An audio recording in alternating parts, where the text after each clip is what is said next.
Ni gunia. Ni yule ambaye atakuwa na mzigo ambao ni mwepesi bahati kwake. Nasalimu wote katika jina la Yesu Kristo. Mko hali gani? Natumai mko salama. Yesu amenilinda, amenitenda mema. Mimi nahisi nikiwa na ile furaha ya ajabu. Ile furaha ya Yesu, ya kwamba nimependwa na nimependwa na Yesu. Hakuna kitu kizuri kama kupendwa na Mungu, ya kwamba mimi nafurahia lile jambo. Kwa maana kama sikupendwa kwa Mungu, kwa upendo wa Mungu singekuwa hapa. Na leo hii Mungu alinipatia neno, na kumbe sikujua hii neno litapatana na siku ambayo ni speciali, ile siku ya Father's Day. Na nataka kuwatakia wale wazazi wote wa kiume Happy Father's Day. Happy Father's Day ni kumaanisha kwa wewe wote ambao umejaliwa, inawezekana ni mtoto wa kuzaa hasa, ama pengine umemlea, hata vile vile inawezekana sikulea pia. Inawezekana pia umemzaa kiroho, yani wewe ndio umemwezesha ili akafika mahali fulani kiroho. Lakini wote nawatakia siku njema ambayo ni Happy Father's Day. Na tena kwa sababu mimi siwezi wazawadi wote, nyinyi ni wengi, lakini ningekuwa advise leo father, wewe mzazi ambaye ni baba, hata wewe leo jitreat kidogo. Ikiwezekana kama unaweza na mahali ununue ile chakula unapenda, hata wewe ujifurahishe, ni vizuri, na kinywaji kile kizuri. Sitasema tu kenye unapenda, inawezekana kenye unapenda si kizuri, lakini at least ile kitu kizuri, basi itakuwa sawa. Lakini tuanze sote na kuambia kushukuru Mungu baba yetu, maana ndiye baba yule mwema wa kwanza.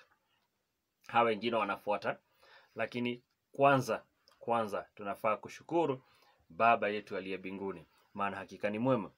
Leo hii wapendwa, nataka kujadili sana kuhusu jambo gani? Lile jambo ambalo nataka kuongea. Je, unajua ni kwa Biblia ya kwamba unafaa kuwalipa wazazi? Ama nimewakanganya? Je, unajua ya kwamba unafaa kuwalipa wazazi? Do you know it is biblical that you need to pay your parents? Unafaa kulipa wazazi? Hapa mko na jukumu kubwa. Mko na jukumu kubwa ya kwamba inakupasa wewe, unafaa. Na nimetumia neno kulipa. Hausaidii baba yako, hausaidii mama yako. Hawasaidii. Hao huwa si kwamba they are the needy. Si kwamba wale ni wale ambao wako na shida. Yaani ukihesabu wale watu wako na shida ulisaidia, unahesabu mpaka baba yako na mama yako. La hasha. Hao si kuwasaidia, unawalipa. Hallelujah. You don't help your parents, but you pay them. Hallelujah. Natumai leo muona kana kwamba na wakanganya. Lakini ukweli ni huo, ya kwamba ukipatana na yule mtu aliye na umaskini, alafu umpe kitu, itasemekana ulimsaidia. Lakini piga hesabu, ukichukua simu yako sasa, utumie baba yako 10,000. Kwa sababu ya mambo 1, 2, 3, unamsaidia? La. Baba unafaa kumlipa. Hallelujah. Biblia inatumia kulipa. Na hapo ndipo nataka tuongelee leo, ili uone mahali umelala. Kwa maana wengi wenyu mko na mahali mnafaa kulipa, hamlipi. Just imagine kama haulipi rent. Si unaweza fukuzwa na landlord? Ama ukikosa kulipa gari, maybe ni taxi, umechukua Uber, ama vile vile ni matatu, ama pengine ni train, ama maybe hata ni ndege, basi wewe unaweza jipata pabaya kwa maana haulipi. Tutoke hapo. Kama haulipi ushuru, basi sitaonekana kwamba uko kinyume na sheria. Hapa ni mambo na kulipa, you need to pay. Nataka tuingie katika neno, lakini wakati tunaingia tunakupatia matayarisho ili tuelewe. Biblia iliona unafaa kuwalipa wazazi. Sometimes nyinyi mnakosea sana. Mnakosea wapi? Una concentrate na kuangalia watoto wako sana. Unasahau ya kwamba hata mzazi wako uko na jukumu ya kumshughulikia. Jina la Bwana lipewe sifa. Jina la Bwana lipewe sifa. Ni vizuri sana tukumbuke uko na jukumu ya kukumbuka mzazi. You have that role ya kumshikilia. Mungu alikuweka pale akiwa na kusudi na mpango ili upate kusimama na yule mzazi. Basi pale uko na jukumu inakupasa kufanya. Haukuzaliwa pale kibahati mbaya. Haukuzaliwa pale kibahati mzuri. Ulizaliwa pale kwa sababu Mungu alipanga. So ukiwa pale, wewe umewekwa pale ili siku moja uchukue jukumu. Serikali huanza, baba ndiye anasema. Siku usonga, mama anachukua uwezo. Wakati unafika, watoto ndio wanasema. Hata mzazi mwenyewe anakuwa si yeye sasa kusema, ni watoto walie na mamlaka. Na ni Mungu aliumba hivyo. Aliumba maisha vile. Ninyi mliosoma mlipenda kusoma story ilikuwa inaambia Simon Makonde venye alizaliwa siku ya Monday sijui nini na akaaga siku ya saba. Bila kujua mwalimu akikuonesha alikuwa anakueleza life inaendanga ikichange. Mtu huanza kuwa mtoto na mwisho wake akizeeka hukaa kama mtoto pia. Mtoto anashughulikiwa lakini anafika anakuwa mtu mzima anajishughulikia. Lakini kumbe wakati anajishughulikia anafaa kushughulikia wengine. Basi uko na jukumu ya kusimama na wazazi. Wacha tusome. Timotheo wa kwanza 5 mstari wa 4. Tusikie vile Paulo anaambia Timotheo. Timotheo wa kwanza 5 mstari wa 4. Nitasoma. Lakini mjane akiwa na watoto au wajukuu. So hata wajukuu mkumbuke. Na wajifunze kwanza kuyatenda yaliyo wajibu wao kwa jamaa zao wenyewe. Wajifunze. Ukizaliwa kwa familia, wewe jifundishe kuchukua kazi yako. To take your role. Ukizaliwa kwa jamaa, wewe jifundishe. Kutoka hapo jifunze kuchukua ile kazi ama jukumu yako. Kama wewe ni mtoto ama mjukuu. Hivyo ndivyo imeanza. Basi imesema, mtu atakiwa ni mjane hafai kusumbua kanisa. Basi si eti kanisa timini kipiga hesabu na sumbuka wajane na nini na wako na watoto. Paulo anaambia Timotheo, hawa kumbuke wako na jukumu. Kama wewe ni mtoto uko na jukumu ya kubeba mzazi. Kama wewe ni mtoto, kama basi si wazazi, hata unaweza beba babu na nyanya. Maana imeandikwa watoto na wajukuu. Tuendelee. Inasema, kuyatenda yaliyo wajibu kwa jamaa zao wenyewe. Sasa shika hii mstari mwingine. Na kuwalipa wazazi wao. And to pay their parents. Wengine wenyu na waongelesha mpaka sasa. Mnaona wazazi wenyu ndio wako na deni. Lakini wewe ndo umeambiwa walipe. Nitasisitiza zaidi lakini acha nimalizie mstari huu kwanza. Na kuwalipa wazazi wao. Kwa kuwa hili la kubalika mbele za Mungu. This is acceptable before God. Ile ambao imefaa mbele za Mungu ni nini? Ni ya kwamba wewe uwalipe wazazi wako. Haleluya.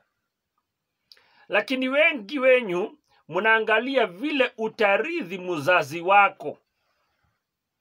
Na wengine wenyu mnawakosoa wazazi. Utasema baba yangu ni mjinga ama hakuwa mwerevu. Ama utakosa kutumia yale maneno kwa sababu unaogopa kwa heshima kidogo. Basi utasema yeye hakuwa anachora, hakuwa anapanga. Yani kana kwamba utaki kutumia kana kwamba yeye ni mpumbavu ile jina kama ile straight. Lakini unajaribu kutumia kana kwamba yeye hakuwa anajua kujipanga vizuri. Kama angejua kujipanga, angekuwa na mashamba kubwa, angekuwa na nyumba kubwa, pesa angekuwa na nyingi benki.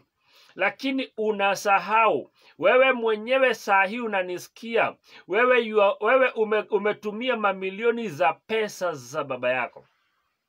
Jiulize swali moja. Kama kutoka uzaliwe, chakula unakula shilingi 100 kwa siku peke yake kwa mfano.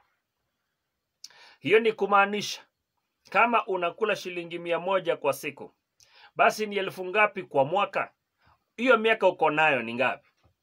Hiyo ni chakula tu, na nimeweka chakula kidogo sana, nimeipunguza kama ni shilingi 100. Basi hiyo ni chakula. Je, kuvaa na mahali ulikuwa unaishi? Sasa umekuwa mtu mzima, unajua ili uishi mahali unabidi ununue kwako ama urent.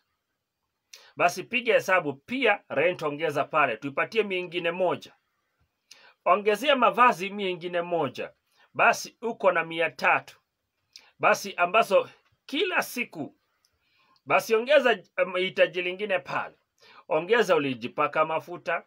Hakika si mafuta peke yake, kuna wakati ulikuwa usikii vizuri ukapelekwa ukatibiwa na mambo kadhaa. Hizo mambo zingine ambazo hatuzihesabu tuziongeze ziwe 200. Basi kumaanisha shilingi 500 per day mzazi alikuwa anatumia, na nimeiweka kwa kupunguza tu.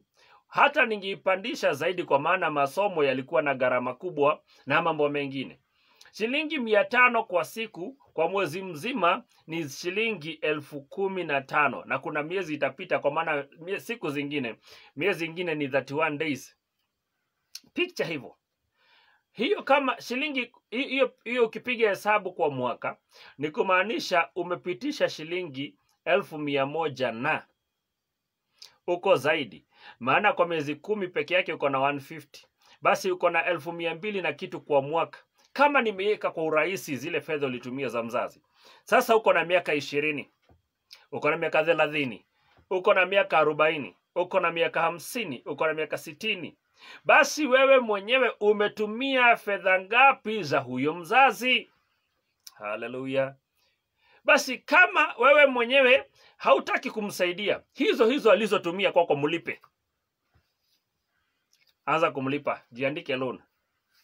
Kama utapiga hesabu yako basi vizuri, uone kana kwamba uko na milioni kama 15 zake, basi mrushiange kidogo kwa mwezi kama 20. Basi mrushie hivyo. Haleluya. Jina la Bwana lipewe sifa. Kama wale waajiri huwa wanahesabia mtu service, katika wakati ambapo mtu ana retire, wanaona kuna pesa wanafaa kumpatia zinaitwa service, hasa si mshahara. Kwa maana zaidi ya kutumia tu nguvu zake, yule mtu kuna wakati ambapo angefanya mambo mengi na amezeekea pale kwao, wanaona kuna kitu anafaa kuongezwa. Hawa wazazi, huyu mzazi kwa kweli ni kuulizo kweli, yale mambo anakufanyia, mengine angefanyia wengine, angekuwa anaitisha mshahara.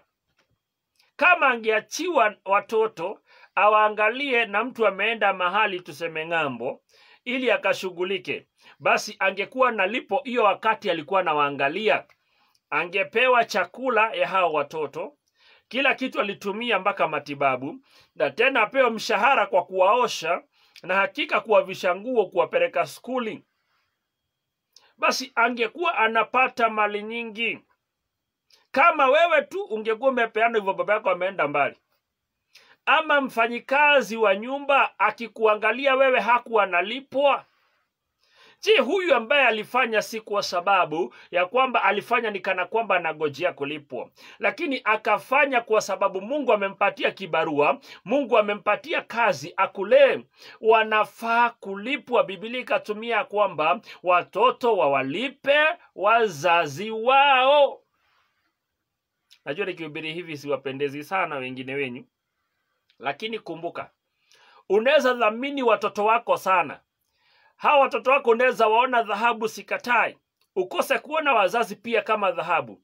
Unasahau kesho watakuwa watu wakubwa, wengine wawe madaktari, wengine wawe lawyer, wengine wawe advocate, wawe vibarua au kuwe jaji ama kuwa hata president. Lakini hawa watoto wakiwa hivyo vyote, wewe si utakuwa umebaki unagojea msaada wa watoto. Kama tukifuata sheria ya Mathayo ni Mathayo 7:12 ya kwamba vile unataka kufanyiwa fanyia mwingine, basi kama haukuangalia wazazi, utalaani watoto wako hawakukuangalia, na wewe haukuangalia wazazi. Si hata Yesu akifundisha alifundisha. Mtu mmoja alisamehewa deni na mfalme, lakini kutoka hapo nje akaona mfanyikazi mwenzake ambaye akona deni yake, akamkamata akamrusha kwa jela. Yule mfalme alikuwa amemsamehe, akasema kama hizi samea mwingine ni mimi nimemsamehe pia, akamatwe arushwe kwa jela. Kwa maana mambo inaenda same. Biblia inasema wazazi wanafaa kulipwa. Unafaa kulipa wazazi. Lakini wengine wenyu mko na kasoro. Wewe mwenyewe umemea ndevu, umefikisha miaka 27 ama 28 na bado unasumbua mzee akupee. Wengine wenyu mmekuwa watu wakubwa kabisa. Imagine wewe mwenyewe mpaka unakimbiza baba yako na panga ati ya kugawia shamba na uko na 35. Na wewe mwenyewe umekuwa kimutu kikubwa, mtu mzima, anafaa kujituma. Wewe ndio umepotoka kwa njia. Biblia inasema wazazi wanafaa kulipwa. Si hata ako kadogo ndo mnang'ang'ana ati baba ati mnasumbua mzee sana, mpatie amani ili ile ploti alionayo awapatie nyinyi mkuwe nayo na mkufanyia kazi. Yeye abaki hana ati amezeeka, anafanya nayo nini na amezeeka? Alikusomesha, tumia hekima aliyokusomesha, wacha ujinga. Haleluya. Bwana asifiwe sana. Saa zingine yazaonekana naongea kana kwamba napotoka, lakini ukweli wa neno vile Paulo anasema unafaa kulipa. Wewe ndio unafaa kukua kweli. Hata Biblia inasema, Paulo akasema siku moja, nalipokuwa mtoto nilifikiria kama mtoto, nilipokuwa mtu mzima sasa nayatenda mambo kitofauti. Kuna wengine wenyu hamuzeeki, mnabaki kuwa na utoto mpaka at 40 you are a fool, bado wewe unakaa na utoto ule, unafaa kurudi shule. Lakini Paulo anasema niliacha mambo ya utoto. Kuna mambo mengine anza kuona tofauti. By the way, haukui kijana, haukui msichana, unazeeka. By the way, you are a future ancestor. Unajua unafaa kukumbuka hivyo. Wewe unasikia watu wakisema mababu, wewe ni future babu. Haleluya. Jina la Bwana lipewe sifa. Saa zingine style zingine za kufundisha makuhubiri yaonekana fani, lakini kweli wa maneno na kueleza ili hekima hii ingie ndani yako, uone umelala uamke. Maana kesho yako inadeterminiwa na leo. Biblia inasema walipe wazazi. Si mimi niliandika, Paulo anasema vizuri, nirudie tena. Hiyo mstari Timotheo kwanza 5 mstari 4, lakini kwa mstari kale kanasema na kuwalipa wazazi wao. Pay your parents. Hata usimsaidia. Najua mnasemanga huyo mzee atakusumbua. Yeye alikuwa na opportunity ya akufanya sijui 1 2 3 ati ajue uko na bidii yako. Unafaa kushughulikia watoto wako, unafaa kushughulikia bwana yako, unafaa kushughulikia bibi yako. Sikatai washughulikia, lakini wazazi walipe. Ni jukumu lako la kushughulikia hao wazazi. Haleluya.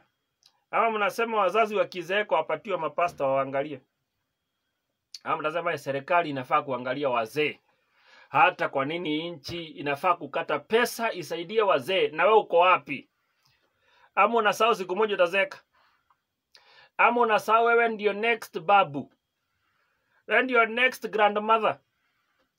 Wewe ndio next. Wewe unajiona sasa unajiringa kwa sababu ya umbo wako. Wewe ndio next. Ukitaka kujua ni wewe next, enda uangalie kwa album, utaona picha yako ukiwa katoto kameshikwa. Sasa wewe mwenyewe umekuwa msichana, unajiona ukitembea kwa maana unaambiwa wewe ni mrembo. You are next kuwa grandmother. Wewe ni next kuwa grandfather. Wewe ni next kuwa baba, kuwa mama. Angalia wazazi, wanafaa kulipwa, ni jukumu lako. Wakati unapoandika list ya kwamba unafaa kuangalia watoto wako, kuwashughulikia, ongezea kwa hiyo list unafaa kushughulikia mama, unafaa kushughulikia baba. Nikuulize wewe mwenyewe, ukiwa wewe mwenyewe watoto wako wamekuwa wakubwa,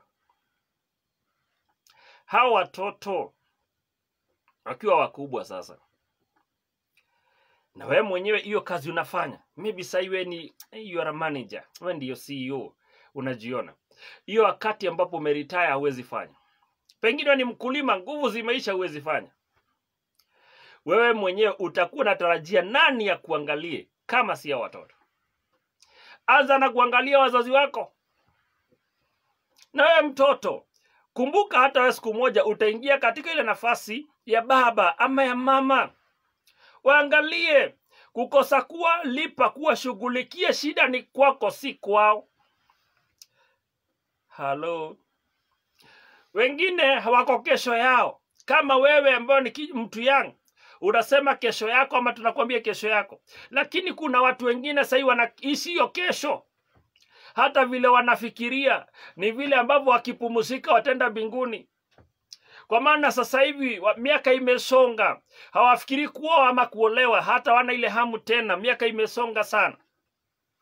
Hawana hamu ya kukimbizana na mashamba na ploti na vitu, wanakimbizana nazo za nini? Hata wana bidii kubwa ya kutafuta fedha nyingi za nini? Kwa sababu wanaona wako kwa kesho yao. Lakini kuna wewe ambao unaona kuna kesho, basi unatia bidii, ni sawa. Lakini kumbuka hata wewe kuna wakati utakuwa kwa hiyo kesho yako. Na at your prime time, ile wakati wa siku zako zinakaribia za jua kutua, utakuwa uko aje? Ni vizuri wazazi. Paulo anasema hata si mapasta, makanisa iachiliwe kazi ya kusaidia wazazi wakizeeka. Yani unaona baba amekubo hadi kwa sababu amefikisha 95. Unaona umpeleke kwa fathers home, kwa home ya kanisa, angaliwe pale, wewe unamsahau. Unasahau hata wewe idea yako, angalia miaka inasonga. Utatakaje? Napenda watu wengine ambao wanachukua hiyo jukumu. Unaamua nitaangalia mama, nitaangalia baba. Na wapendwa, any person with the image of a father or mother wako na muhimu sana. Sasa hivi na kuhubiria ama na kufundisha, kukuwa na mzazi ni kitu cha maana sana. Picture hivi.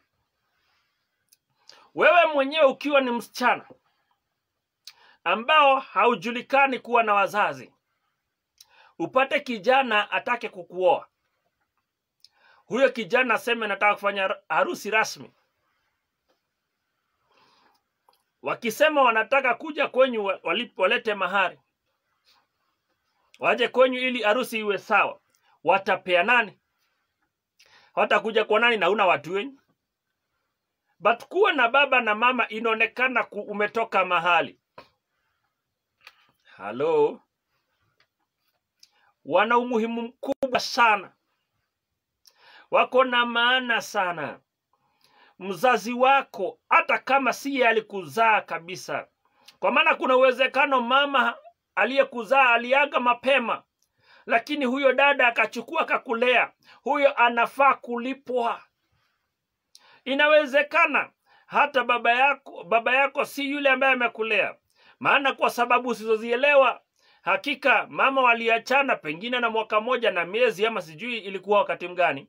Yule ambaye amekulea, amekusomesha huyo mwanaume, amekuangalia mavazi, zaidi pia amekuonya ili usipotoke kwa njia na akakuongoza kwa njia inafaa. Huyo mtu anafaa kulipwa, alifanya jukumu kama la baba. Wengine wenyu hata mjuangi mkiwa watu wakubwa, baba alikuwa ndo analipa school fees. Kwa maana ndio kuna wamama wengine pia walikuwa na ukora. Na kama sasa unanisikia wewe ni umama umekuwa na ukora, wacha.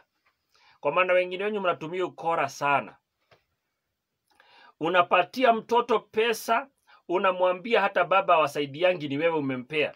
Na ukoshua kwa moyo wewe mama, huyo bwana akiwa Nairobi na uko mashambani, ama akiwa mahali fulani, ni yeye, akiwa hata nchi fulani anang'ang'ana tafute pesa, ni yeye alikutumia zile pesa ili mtoto apate school fees, ili apate kiatu, apate chakula. Lakini unataka kujipendekeza wewe, uoneshe huyo baba yao ni bure. Wewe umekosea, wewe umepotea njia. Badilika.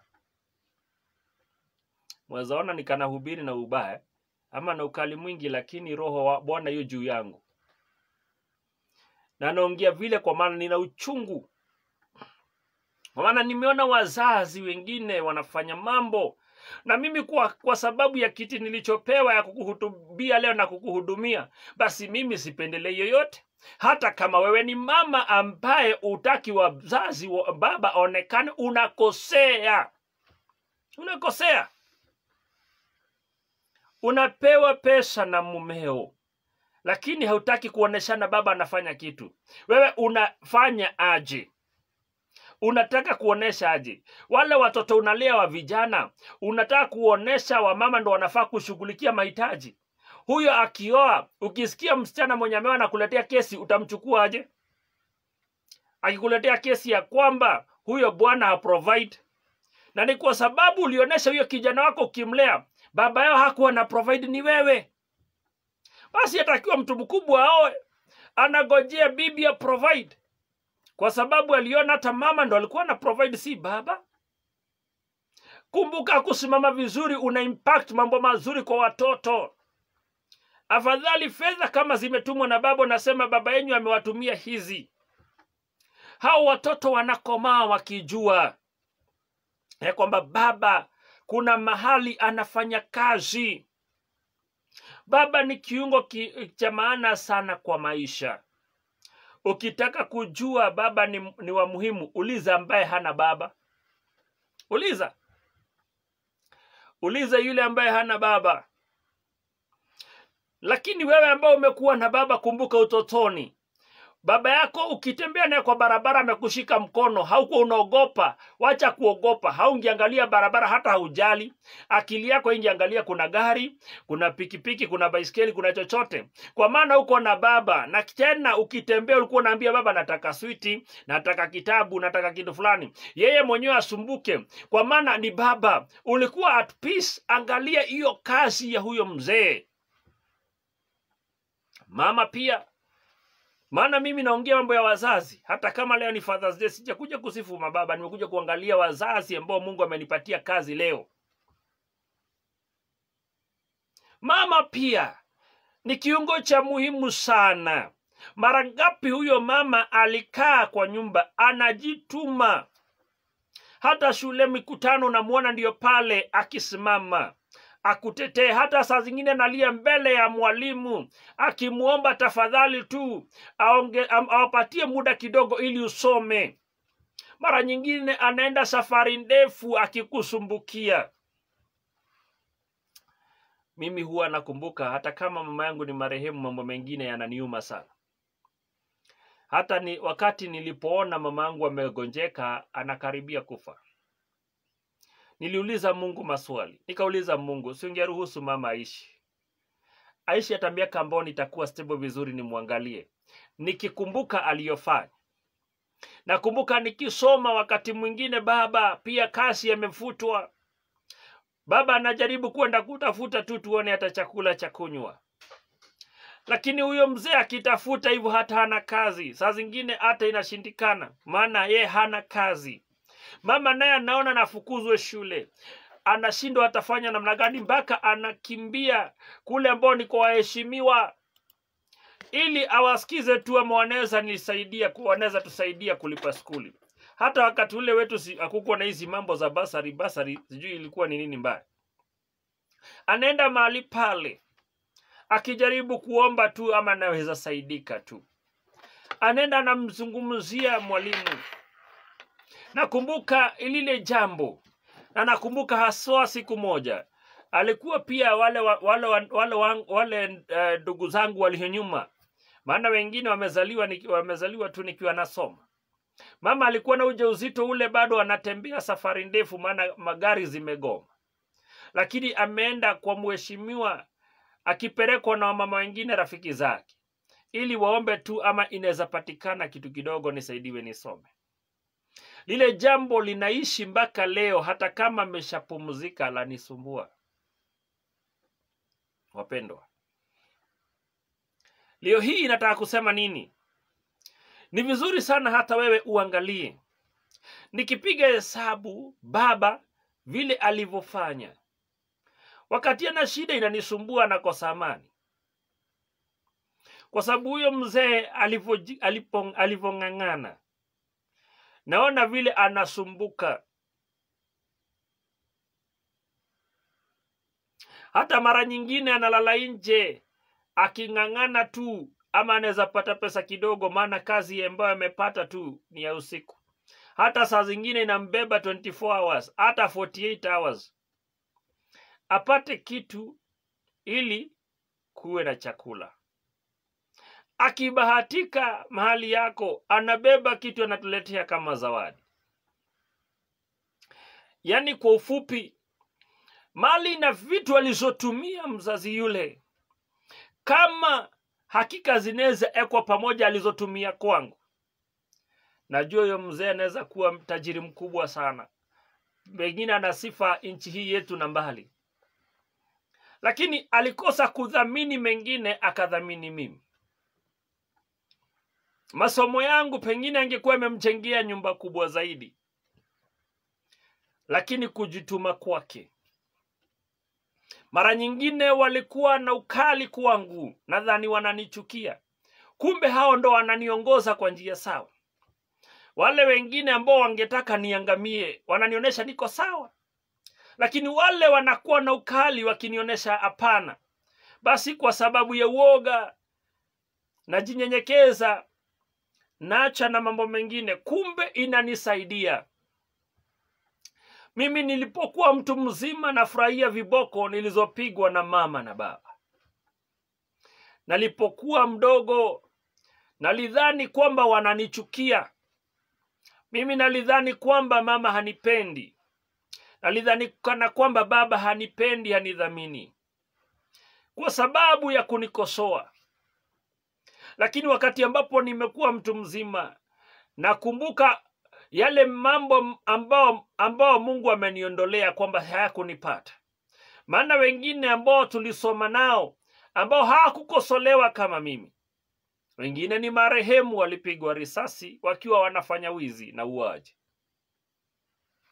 Lakini kumbe katika ukali ule wa kunionya nisitembee na akina fulani, nisifanye hivi, katika ukali ule mpaka sometimes naekewa lockdown na mzazi, ya kwamba siwezi toka mahali fulani, kwa maana nikitoka ni kichapo ama narekebishwa kwa mbinu fulani.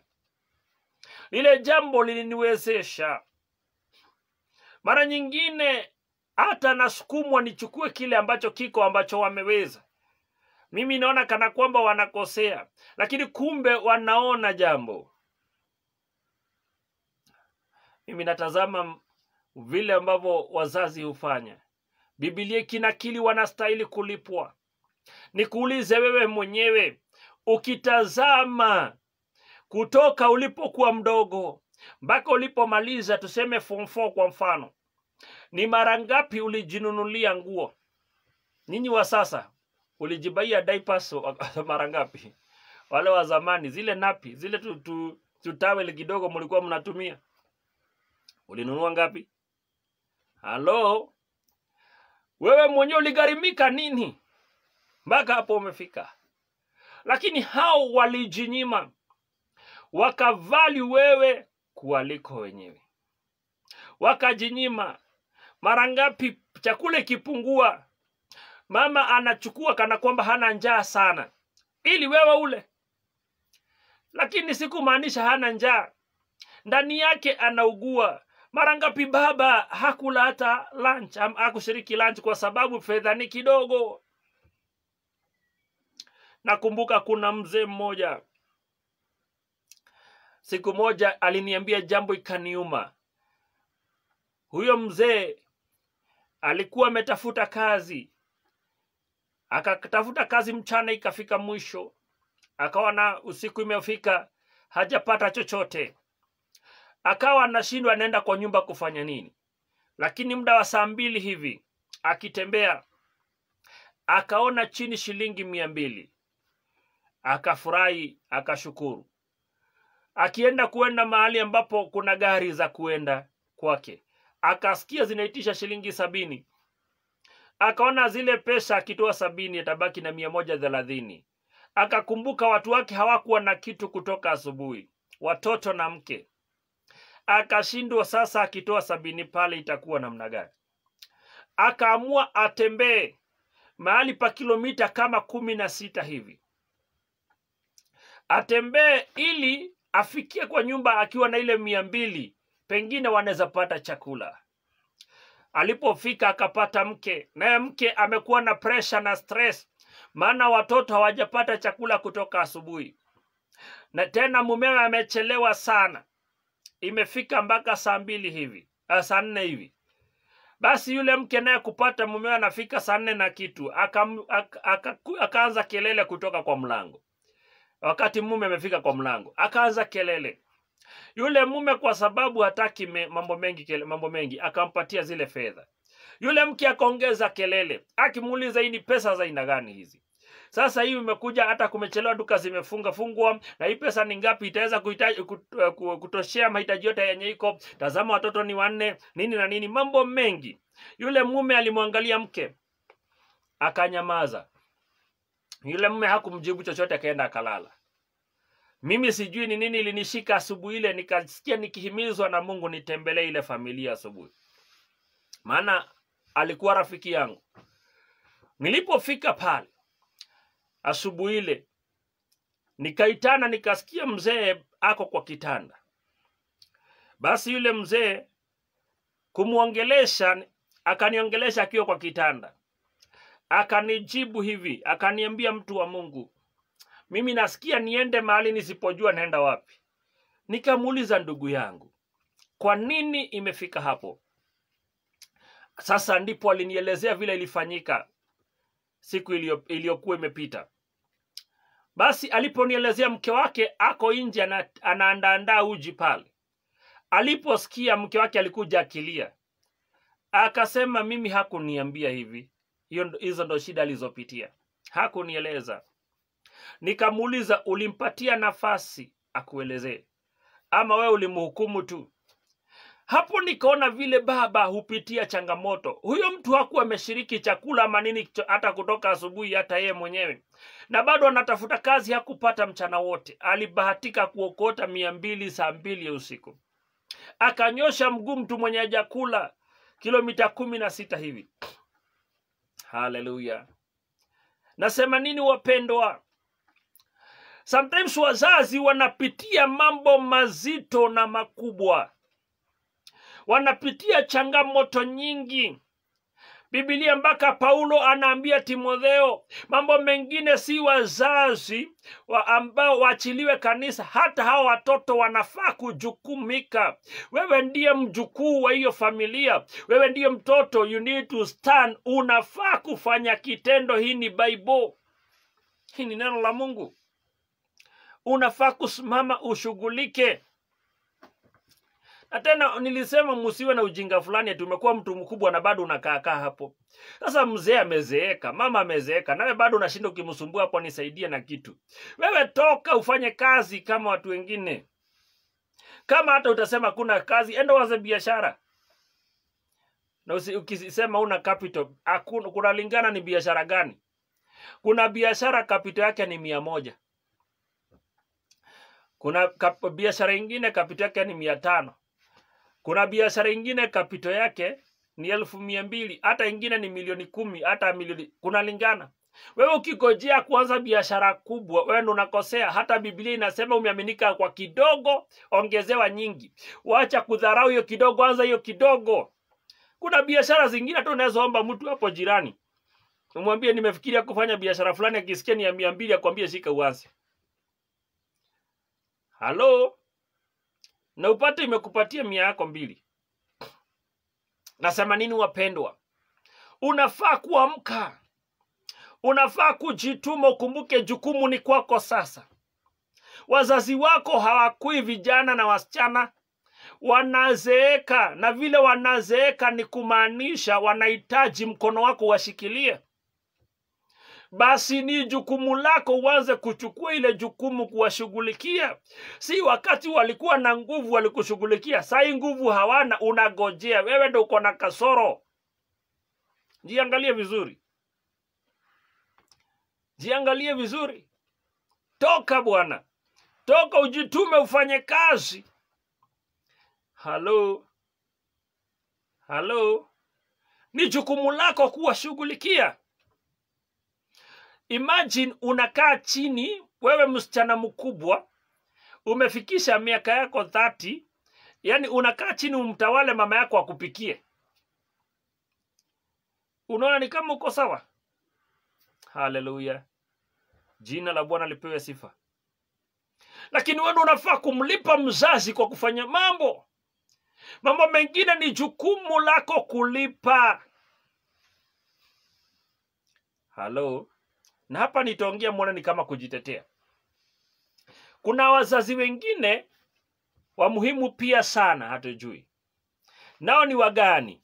Wale wazazi wa kiroho. Hii mambo ikianza, Paulo anaonesha kwa sababu watu wamekuwa mzigo saa zingine kwa makuhani, kwa Timotheo, kwa mabishops. Sometimes mzazi mmoja ni your spiritual father, your spiritual mother. Na wengine wenyu mutashika venye naweleza. Maana huyo pastor alikushika ili usimame. Amekulea mahali, hata wengine amekulea kwa huduma. Ulienda mahali pale wewe mwenyewe, akakulea ukaweza kujifahamu wewe ni mwimbaji, ukaweza kujielewa wewe ni mhubiri, ukaweza kujielewa na akakushikilia ukasimama. Lakini sasa hivi wewe kenye unaangalia unaona uko na utukufu sana, unasahau kuna mahali ambapo wewe ulitoka, kuna mzazi aliyekuzaa katika lile jambo. Haleluya. Jina la Bwana lipewe sifa. Na ni jukumu lako kuangalia wazazi. Awe ni mzazi wa rohoni, awe ni mzazi wa kuzaa, wale ni wazazi hasa. Mimi nimewaona watumishi ambaye anachukua mzigo, anasomesha mtoto na si mtoto wake. Na sijui watu kwa nini huwa wanauliza swali. Kanisani kwetu kukiwa kuna watoto waendi shule, wanaulizanga pastor anafanya nini? Nikana kwamba hawa watoto ni pastor alizaa. Halo? Kwa maana pia pastor amefanywa mama ama baba yao. Na mara nyingi huwa wanachukua hiyo jukumu. Kuna mapasta wengi hata wangekuwa wamefanya makubwa, lakini wanatumia pesa kusomesha mmoja shule, anatumia uwezo wake kushikilia mwingine ambaye anahitaji kushikiliwa wapi, anashikilia pande na pande. Lakini wengine wakisimama wanasahau wale ni wazazi wanafaa kushikiliwa. Haleluya. Nikiongea hivi najua wengine wenyu mnakumbuka. Mimi nimewaona wengi. Hata wengine ambao nimeona wazazi, nimeona pastor wenzangu, bishops wenzangu, apostles, reverends, wale watumishi wengine ambao wanashikilia watu. Nao wakishikiliwa wakisimama, kazi kubwa wanafanya ni kusengenya hao mapasta. Hata mwingine aliniambia, nikamuuliza makosa ama kwa akili mzuri akijiona. Anasema pastor ana pesa mingi sana lakini hawezi jisaidia. Yeye ananga ujanja kujisaidia. Na yeye ni mmoja ambaye analipiwa nyumba na huyo pastor, maana yeye mwenyewe ako mahali anashikiliwa na pastor pengine ili aweze kusimama na miguu yake. Pastor anamlea mtu ametoka mashambani, alikuwa anaangaliwa na wazazi wao, ameanguka kwa mikono ya pastor. Pastor ndo amekuwa mzazi namba 2 tena amlea hapo pengine. Baada ya mtu kupata kazi, kuanza kuona nafanya mawili matatu, anaona pastor ndo ajui kutumia vizuri fedha, angekuwa anajisaidia. Na matumizi yake moja ilikuwa kumshikilia huyo. Haleluya. Jina la Bwana lipewe sifa. Ni vizuri any person ambaye anakuparent, mtu ambaye anakulea, ni vizuri kumwangalia. Inawezekana mwenye alikulea si mama, si baba, ni babu yako, muangalie. Ni nyanya yako, muangalie. Ni auntie, muangalie. Hata kama ni cousin, hata kama ni brother yako mkubwa, hata kama ni sister yako mkubwa, huyo ni mzazi wako. Mzazi si kwa sababu tu alikuzaa. Hapana. Haleluya. Si kwa sababu tu alikuzaa mzazi. Ni yule aliyesimama katika ulezi. Yule aliyesimama katika ulezi. Jina la Bwana lipewe sifa. Msifikiri mimi nimekuja kukutuma kwa biological father umtafute, ama biological mother. Wengine wenyu mlizaliwa na mama akakupatiana kwa kina baba na akatoroka akaolewa. Na akapata akona watoto wengine 5. Hata akumbukangi ni kama unaishi wewe. Hata wengine wenyu baba alikuzaa na mama yako tena akajificha, akatoroka akatafuta mwingine, akona wengine 8. Lakini alipotoroka kuna mtu alikupokea. Hata Biblia inamkumbuka Yusufu kama baba wa Yesu. Jina la Bwana lipewe sifa. kama hata Biblia yenyewe inamhesabu Yusufu kama baba wa Yesu. Na kwa kweli mimi na wewe tuko na uhakika ya kwamba si alimzaa biologically. Je, ilionyesha nini pale? Baba hata ambaye anakulea ni wa muhimu, mama ambaye anakulea ni wa muhimu. Jina la Bwana lipewe sifa. Unafaa kujukumika. Stand on the gap. Simama katika pengo. Wale wazazi waangalie. Hawa wameekwa pale, ulipewa ili katika uzee wewe uwalipe. Ama afadhali wangeinvest kwa NSSF. Wakipata retire inawapea pesa kuliko invest kwako. NSSF wakikatwa mshahara kitu kidogo, sijui 20, sijui 600, sijui pesa ngapi walikatwa. Wakikatwa wakifikisha miaka 55 wanaenda wanadai. Serikali inaelewa hawa watu kweli ni wazee. Hawa watu walifanya kazi, basi wanafaa kupewa hizi pesa na wanapatiwa na interest. Maana zilizaana. Lakini kama NSSF iliyo katakata, basi inaweza ona ipatia wale wazazi. Je, wewe mzazi aliinvest mavazi? Mzazi aliinvest karo ya shule. Mzazi aliinvest kule hata afya. Wengine wenyu ni pesa ngapi zimetumiwa hospitalini juu yako? Baba yako kama angetumia hizo, hakika ungekuwa babaya. Hata wazazi wengine wamenunua hata kiwanja ya kanisa ili wewe uombewe upate mazuri. Hata wamenunua mashamba wakiamini mimi nitajitolea hizi vitu za kuhubiri kwa madhabahu, Mungu anionee huruma, hawa watoto wangu wabarikiwe. Wamefanya mambo mengi for your sake. Wamejinyima mambo mengi. Hata wazazi wenyu wangekuwa warembo sana, your mom hangekuwa na tumbo round hivyo, kwa sababu amekuwa na hiyo tumbo round juu yako, alifanya operation na sasa tumbo hakuna jingine angefanya. Basi tumbo venye ilichinjwa na daktari, basi tumbo ikakaa hivyo. Sasa unaona ni kama ana shape mzuri, hata utaki kujioneshana na yeye. Unaona ni kana kwamba tia kaanga sura fani kwa sababu ya tumbo yake venye inafanana. Wewe ndio uko na kasoro. Kwa maana wewe ndio ulitumika. Wewe ndio ulitumika. Ni wazazi wangapi wa mama wameshonwa pande tofauti kwa sababu ya kuzaliwa kwako? Ni mara ngapi baba yako ameumia kwa sababu yako? Ameshinda kwa jua. Mzee anatukanwa na boss wake na ni mdogo kumuliko. Anajinyenyekeza kwa sababu hataki ile kazi ipotee apate karo yako ya shule. Baba yako anafanywa madharau mpaka na walio mwajiri na wengine ni wadogo kumuliko.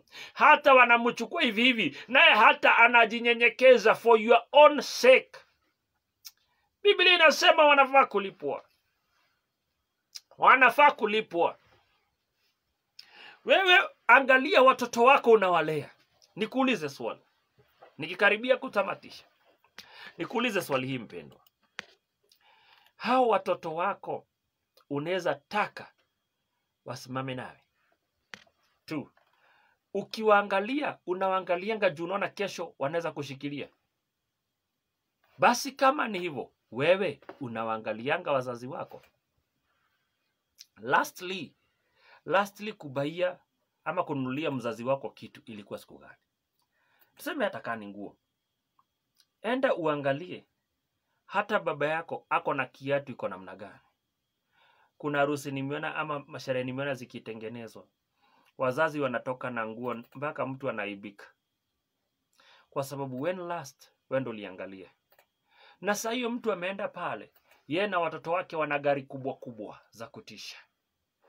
Wanatembea hata na ndege. Yeye mwenyewe anaenda kuongea kizungumzungu mingi, kuongelesha mzazi kizungu mingi. Lakini baba yake hata nyumbani hawezi mnunulia kasola. Anapoeshanga kataa kale kakupuliza.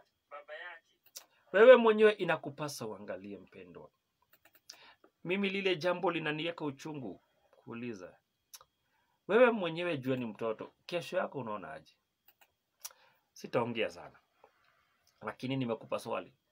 Nikakuonesha ni kwa Biblia imeandikwa ya kwamba unafaa kuwalipa wazazi. pay them ni Bible. Hata kama hautafanya kuwasaidia, juu wewe utakaye kuwasaidia, unaonanga wafai kusaidiwa, walipe basi. Biblia imesema walipe, uko na deni. Na kama hutawalipa deni, usikojee watoto wako wakulipe. So zoea maisha. Ujipange mapema wakizeeka. Kuna mzee mmoja alinifurahisha sana. Amekasirika miaka baada ya kusonga, ameuza ploti.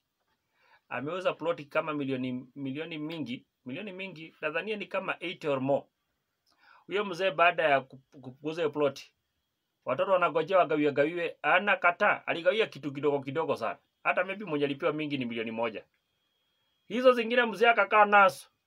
Juu aliona hawa watoto wamekuwa watu wakubwa na maybe anaone wamshughuliki. Mzee akasema wacha kunywange supu kidogo kabla hajapumzika.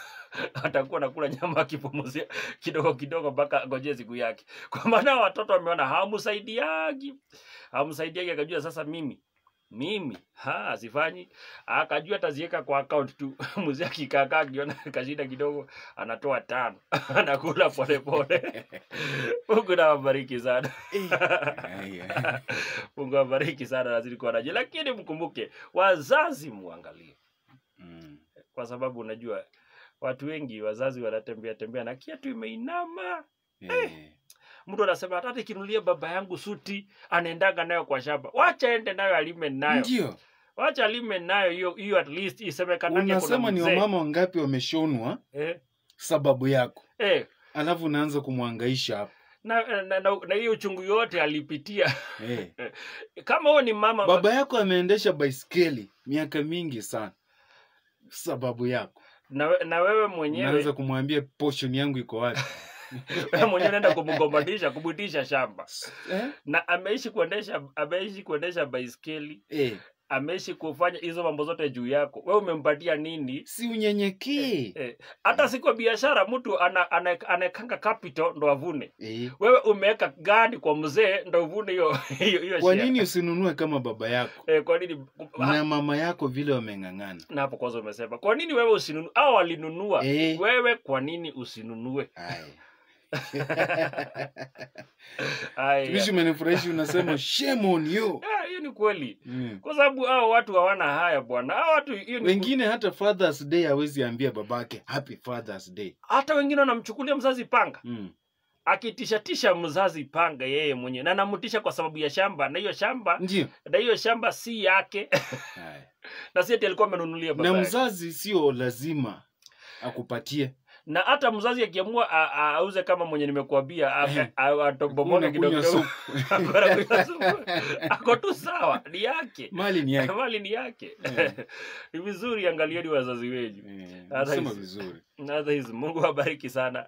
Naitwa Apostoles Moniki Mwangi. Na hudumu na kanisa za True Vine Elders of Prayer Ministries. Si kwamba nina ubaya, lakini nataka ujinga isikae ndani yako. Hata mwalimu alikuwa anatupiga na kiboko. Afukuze ujinga. Saa zingine hata anatusomea maandiko. Kitabu cha Mithali 22 mstari wa 15. Inasema katika roho ya mtoto kumefungwa ujinga, lakini kiboko ufukuze hiyo ujinga. So Mungu awabariki sana. So mkiona nikana kwamba nilikuwa mkali, hapana. Ni kiboko ya kufukuza ujinga ili watu wakuwe na hekima. Mfano vizuri mtumishi. Mmefuatilia ujumbe. Umeona mimi kazi yangu imekuwa kucheka tu. Tunashukuru. Kuna wimbo onda kuinamirira. Hiyo ni wimbo ya kusema na inama mbele zako na shukuru kwa maana ya mambo yale umetenda. Hata bado kwa hiyo kuna stanza moja inasema ni wewe mzazi mwema Jehova. So kwanza baba ni mzazi. Uko nasikiza kodio? Hiyo wimbo iko nasikiza. Na ni unaweza Kingia YouTube. Ukiingia YouTube utaipata pale. Ama vile unaweza tuma 1063 769 utume kwa 811 unazipata pale. Ama ukienda kwa YouTube tu uangalie hizo Apostoles Moniki Mwangi utazipata pale, na utaona sikiza nimeweka hapo kando zote, hata zile sikumbuki sikiza code zake utazipata hapo. Barikiweni sana. Wiki ya baraka. Shalom. Haya msikilizaji, nasi tutakuwa tunaondoka kitambo kidogo tu. Imekuwa furaha yetu kuweza